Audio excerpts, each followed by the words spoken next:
got so motherfucking design on right now. Bring it down, bring it down, bring it down. I got 3 old guys on the wall.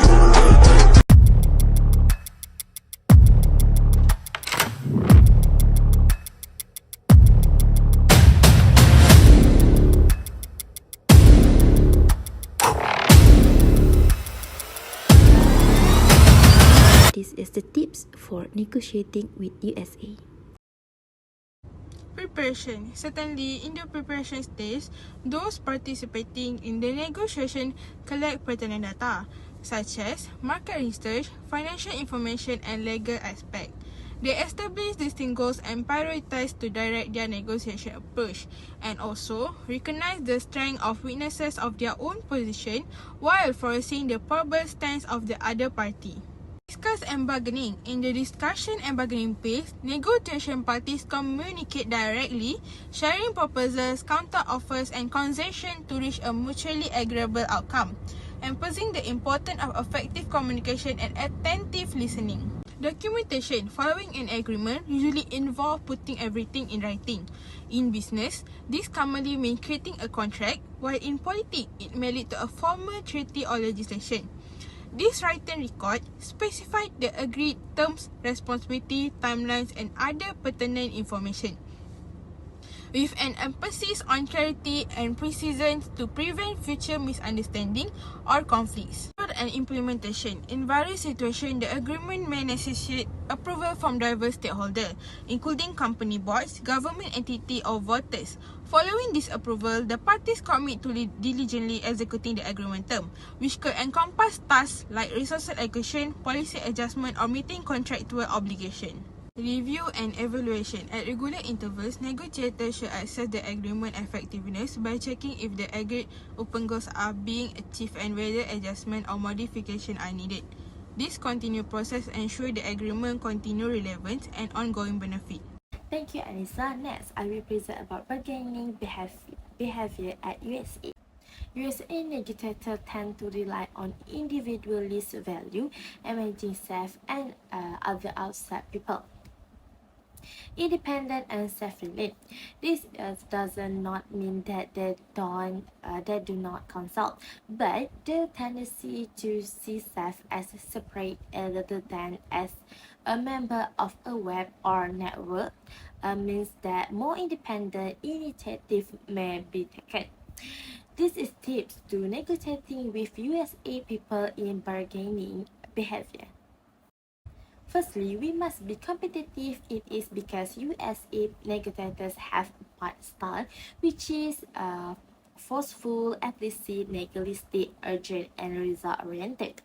Although these traits unavoidable vary according to personalities and situation, known as pragmatic American style is always evident, shaped by powerful and enduring strategical and cultural factors.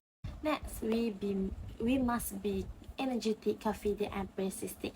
It is because they enjoy arguing their position and see things universally. For example, they like to talk about broad application of ideas. Lastly, must concentrate on one problem at a time. It is because they usually applies pressure by one time using its large and multifaceted resources.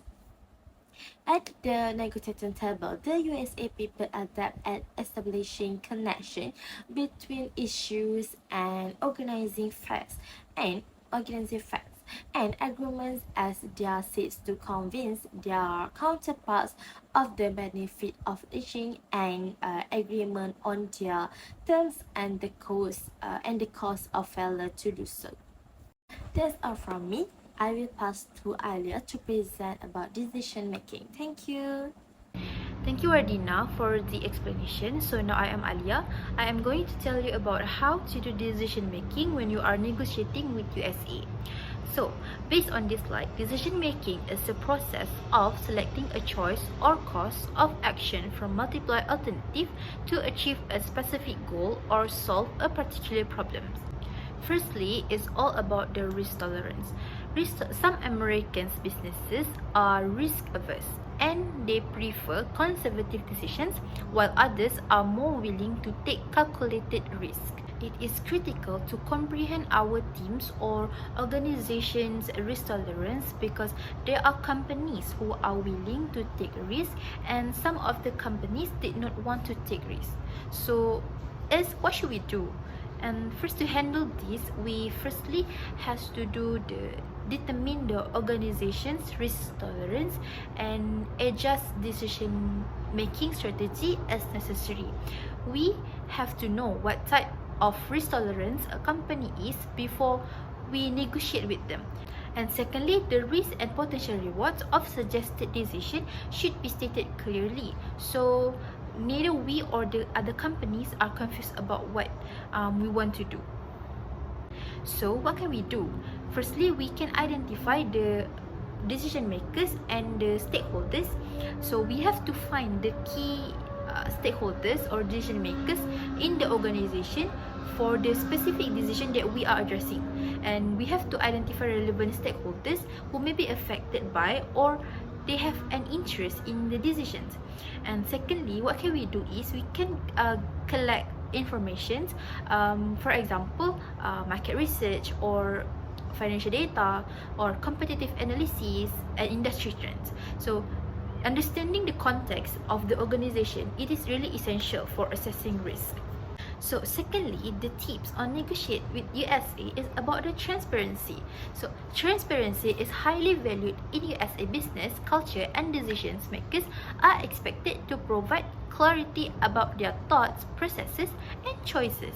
So it is really important to be transparent about the consideration and factors that went into our decisions. It is also really important to communicate the thinking that went into judgment, especially when dealing with serious or contentious matters. And also, we as a company who wants to negotiate with the company from the USA, we have to maintain a willingness to answer inquiries and address issues raised by the stakeholders. The next point is ethical consideration. Based on this slide, American business culture consider the ethical implication of decisions, especially in areas such as environmental sustainability, diversity and inclusion, and fair labor practice. Secondly, American business culture align decision with the organization's values and ethical guidelines. So we as an organization who wants to negotiate with the USA, firstly we have to be honest and transparent. We have to be honest with each other about our goals, about our interests, about our positions, and we should not make any false or misleading statement, and we should not withhold information that is relevant to the negotiation. So if you want to make the negotiation success, we have to develop this honest and transparency in our company. So the second one is fairness. We as a company, we want to negotiate with the company from the USA. We have to strive to be fair in dealing with each other. This means that we should not take any advantage for each other parties about our weakness. And also we have to respect each other. We as a company, we have to respect with their decision. Even if we are disagree, we should not do personal attacks or insults, or we should focus for the issue at hand. So lastly is about entrepreneurial thinking. Based on this slide, in some industries, entrepreneurial thinking is highly prized. This involves being open to innovations, calculated risk-taking, and exploring new ideas and markets. They are open to exploring unconventional solutions to challenges. So, we as a company who wants to negotiate with USA, we have to come up with new and innovative solutions to problems. This could involve finding new ways to market our products, services, or developing new partnership with USA. What can we do? Firstly, we have to be innovative. We have to look ways for improving our products or services, or even create new ones. And this could involve using new technologies or finding new ways to meet the needs of customers. Second one, what can we do? We have to willing to take risks. We cannot be afraid to take risks when negotiating with USA. This could involve making bold proposals or being willing to walk away from a deal if it's not in your best interest. That's all from me for decision making, so I am going to pass it to Alia Syairah. Thank you, Alia. So next, I will be presenting about communication styles and conflict management in USA.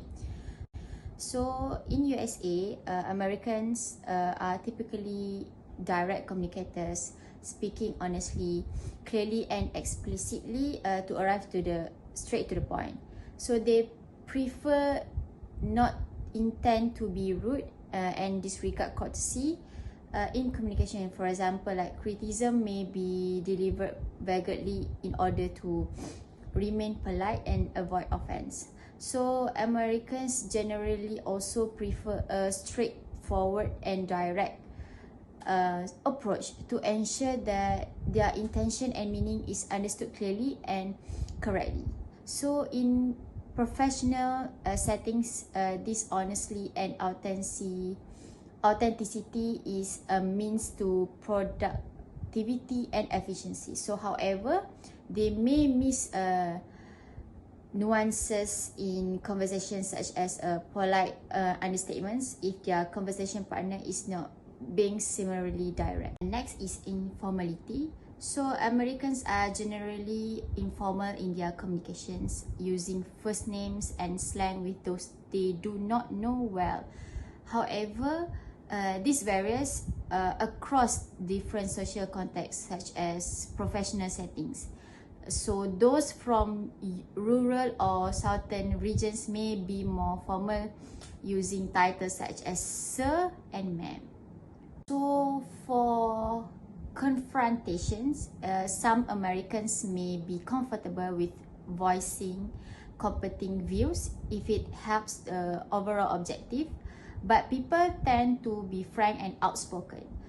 So they share their opinions on a variety of subjects, like both professionals and personal. So like confrontation and debate is quite common in the business setting. So many Americans will not necessarily shy away from conflict if they feel it will help them. Next, for non-verbal communication styles in USA, which is eye contact. So basically, Americans tend to maintain direct eye-to-eye, which is eye contact with the person they are talking to. This demonstrate warmth, openness, honesty, and approachability.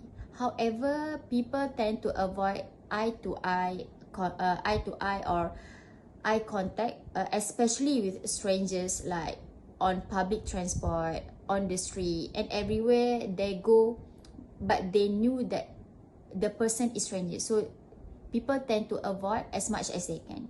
So if we make an eye contact with a stranger in passing on the street or at the shop, in a hallway, it is best to give a small smile or nod to acknowledge them, and continuing on our way without doing so could mean you were simply staring or unfriendly and can be considered slightly rude.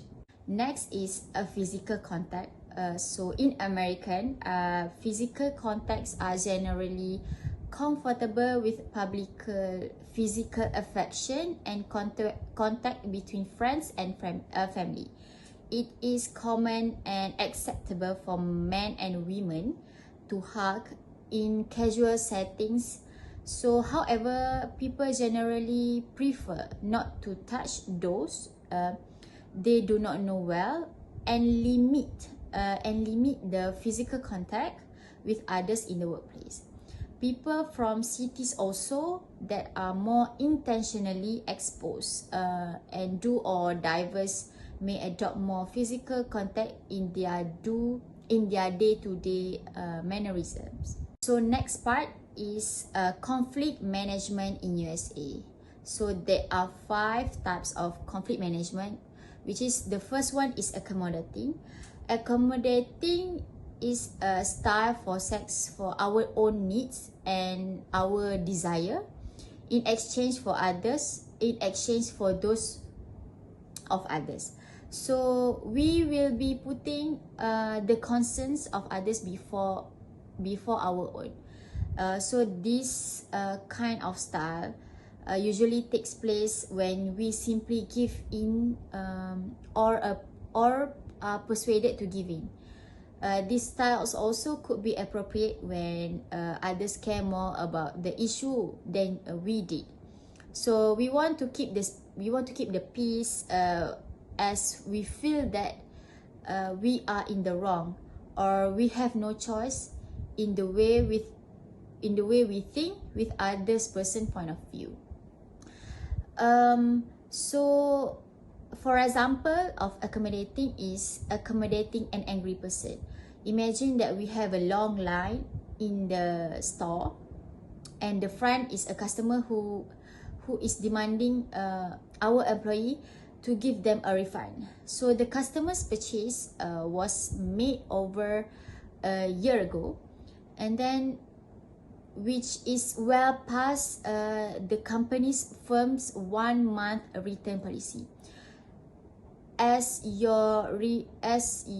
our unsuccessfully tries to explain these issues to this customer, impatient people waiting at the back of the line start returning their products and leaving the store.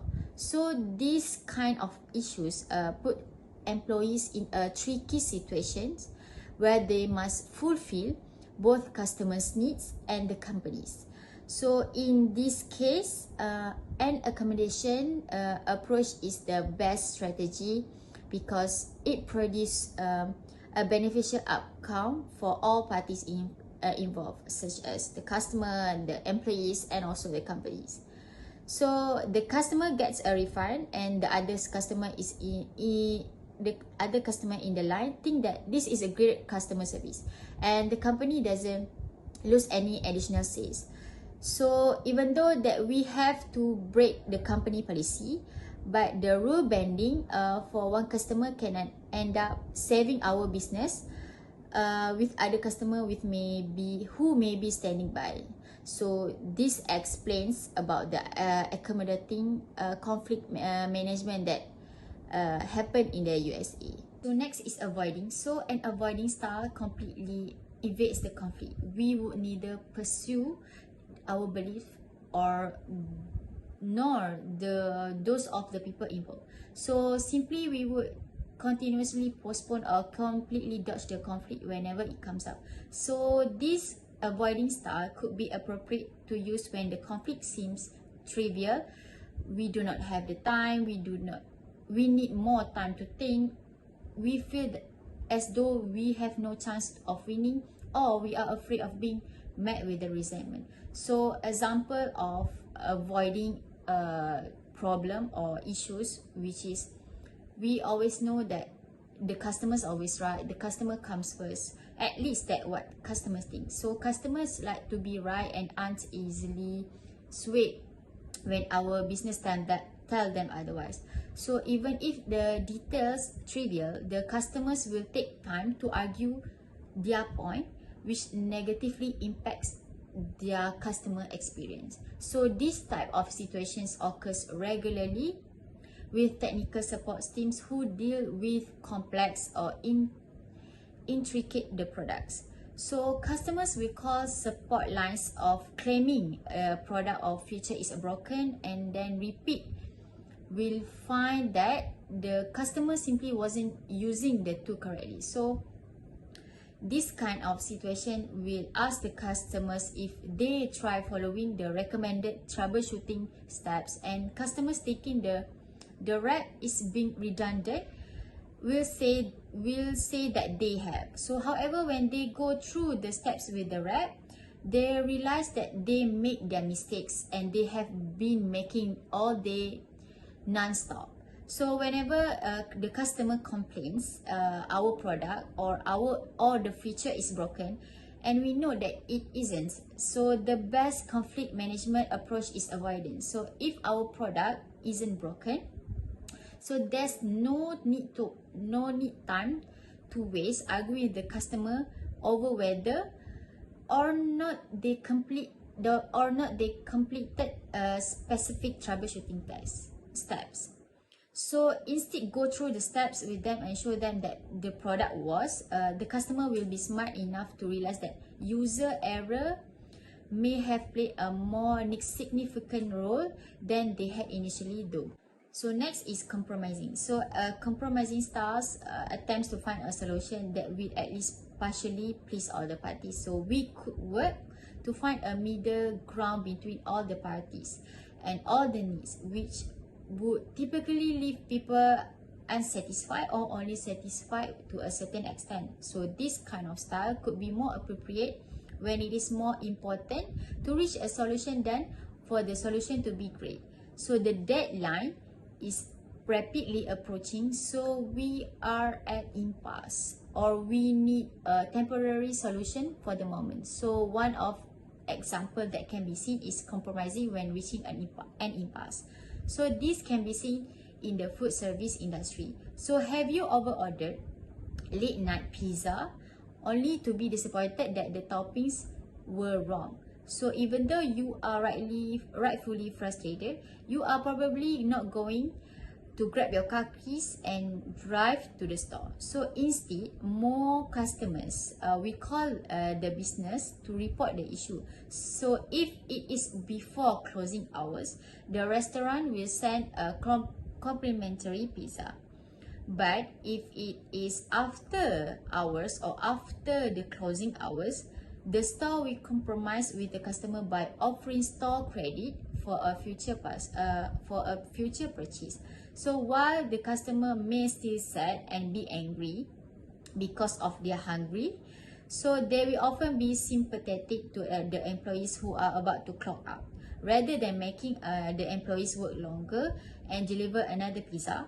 So the company compromises with the customer by offering, for example, like free pizza, a discount voucher, or maybe discounts for the total of the purchase at another time. So both parties had to make a small sacrifice, but in the end, they each other profit from the outcome. So the fourth is collaborating. So the collaborating styles attempts to find a solution that will meet the needs of all the parties. So rather than trying to find a middle ground solution, we would aim for a solution that satisfies everyone and end up being a win-win situation. So this kind of style could appropriate when multiple perspectives need to be addressed. There is an important relationship between the parties. The final solution also is too important for anyone to be displeased, or the beliefs of the multiple stakeholders must be represented. So a real life of collaboration is the HubSpot Ideas Forum, when the sites operate as an open forum where customer can propose new ideas for HubSpot product. So users can upvote each other's ideas and comment on them for future emphasis on point. So HubSpot's developers closely monitor this forum to discover new ideas for product development. So if they can find idea that they like, they can mark the post to let the community know that the feature is being considered. So this collaboration benefits both HubSpot and its customers because both sides are profiting from the website. So the customers have an outlet to voice their continuous needs to the business and potentially receive the new products. And HubSpot also can collect customer feedback and use it to create effective products and features. As a result, both sides are gaining resources that help them to achieve their goals without having to sacrifice anything in return. So the last one, which is the fifth one, is competing. So a competing style takes a firm stance and refuses to see the perspective of the other parties. So we would keep pushing our viewpoint or rejecting the other people's idea until we get our way. So this kind of style could be more appropriate when we have to stand up for our rights and morals, need to be make a quick decision and face others to get on the board. So we need to end a long-term conflict, or we have to pretend a terrible opposing decision from being made. So now that we are familiar with the different ways to approach conflict, so let's see the example of competing for the right reason. So some customers have a goal in mind that won't stop until they decide to achieve that. So regardless of the consequences, while the mindset sounds great for running for a business, so it can create serious conflicts in other environment. So for example, like let's say this granted customer walks into our store and begins insulting other customers unprovoked. So the customers makes offensive comments and actively tries to emotionally or even physically harm other customers. So this kind of conflict, we're competing with the customers, and the best cause of solution is an action. So the customer is not only causing a distraction to our business, but it is creating an atmosphere that makes other customer feels threatened, feel disturbed, and feel not comfortable. So no matter how much money this customer spends at our business, it will always be worth confronting them, because it shows that other customers not value our business. So in the next section, we have outlined which conflict management will bring our business the most success based on our personality type. So if we feel that we already got a good grasp of those or these kind of management styles, we can put our skills to test the conflict resolution tips. Before I ended the presentation, I would like to give one of the quotes that I think that everyone can implement in our life. So, a people without the knowledge of their past history, the origin and culture is like a tree without roots. So said by Marcus Garvey. So regardless of how we well adapt to any cultural environments, we always need to remain aware of our own roots, the values and the beliefs that we were brought up with, the worldview that was ingrained to us, and the experiences that we had throughout our lives, and the characteristic that makes us who we are. So I think that's all for our group. Thank you.